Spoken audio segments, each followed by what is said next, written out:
Hello everyone, কি অবস্থা সবার? আমি প্রিয়া চলে আসলাম আরেকটা নতুন ব্লগ নিয়ে। কি অবস্থা সবার? তো আজকে আমার একটা ননাস আসবে, ননাসের মেয়ের আসবে।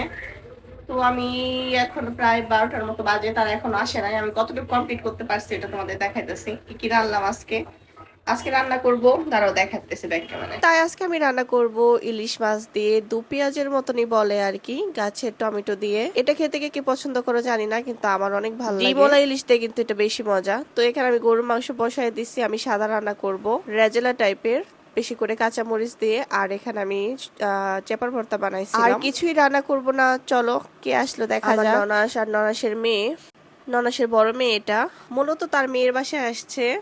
তো আমার ননাস ভালো মতনই জানে ঢাকা আসলে সে যদি তার ভাইয়ের বাসায় না আসে, তার ভাই অনেক কথা শোনাবে, কারণ আমরা মোটামুটি পাশাপাশিই থাকি।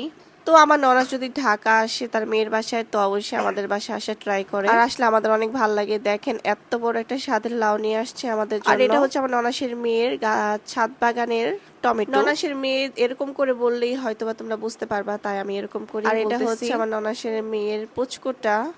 কয়দিন পরে ও আর আমার মেয়ে দুজনের ফ্রেন্ড হবে, কারণ ওরা একই স্কুলে পড়বে। এখন দুজন দুজনকে দেখলে লজ্জা পায়, জানি না কেন। 2 দিন পর ঠিক হয়ে যাবে, তারা বেস্ট ফ্রেন্ড হবে হয়তোবা। তো এই টাইমে অনেক গরম ছিল, তারপর দেখলাম যে বৃষ্টি শুরু হয়ে গেল। আর ওর কথা কি বলবো, ওকে তো তোমরা সবাই চেনো, ওর নাম হচ্ছে রোদেলা। তো পুরো ভিজেই গেছে, কারণ হচ্ছে বৃষ্টির কোনো প্রিপারেশনই ছিল না, কারণ হচ্ছে সকালে রোদ ছিল, এখন হুট করে বৃষ্টি শুরু হয়ে গেছে। তো রান্না বান্না শেষ, সোনার বাংলাদেশ, এখন সবাই মিলে একসাথে বসে খাওয়ার মজাই আলাদা। এটাই হচ্ছে মেন ব্যাপার, তোমাদের বলাই হয় নাই। আমি কিন্তু শেষে ডালও রান্না করছিলাম, কারণ হচ্ছে সবকিছু শুকনা শুকনা লাগতেছিল, ডালটা না হলে চলেই না, তাই ভাবলাম যে ডালটা রান্নাই করে ফেলি। এখন তোমাদের যাকে দেখাবো এটা হচ্ছে আমার বড় ননাসের মেয়ে, ও কিন্তু আমাদের বাসায় বেড়াতে আসছে।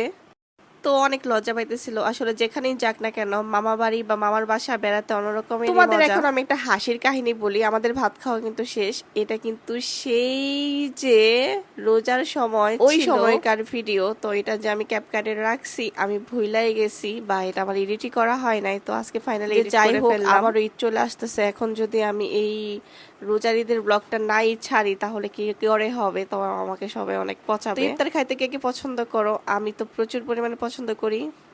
এইবার অবশ্যই ইফতার আমার খুবই কম খাওয়া হয়েছে। তো এই ব্লগটা দেখে অবশ্যই আমাকে অনেকজনই বলবে পাগল, কারণ হচ্ছে কবেকার ব্লগ কবে ছাড়তে। ডিলিট করতে ইচ্ছা করলো না, কারণ অনেক কষ্ট করে ননাস এখন চলে যাবে তার মেয়ের বাসায়। এরকমই না, ভালো লাগে, এটি একটা সুন্দর সম্পর্ক, সবসময় একরকম থাকে। তো এখানে জানি তার পিসিমণি তার ভাইস থেকে জানি কি বলতেছিল, তো সবাইকে বলে টলে এখন চলে যাইতেছে। তো এই ছিল আজকের ব্লগ, কার কেমন লাগলো অবশ্যই কমেন্টে জানিও। আমার যত পরিমাণে ব্লগ আছে সব মনে হয় ননাসদের বাড়িতে বা ননাসদের নিয়ে।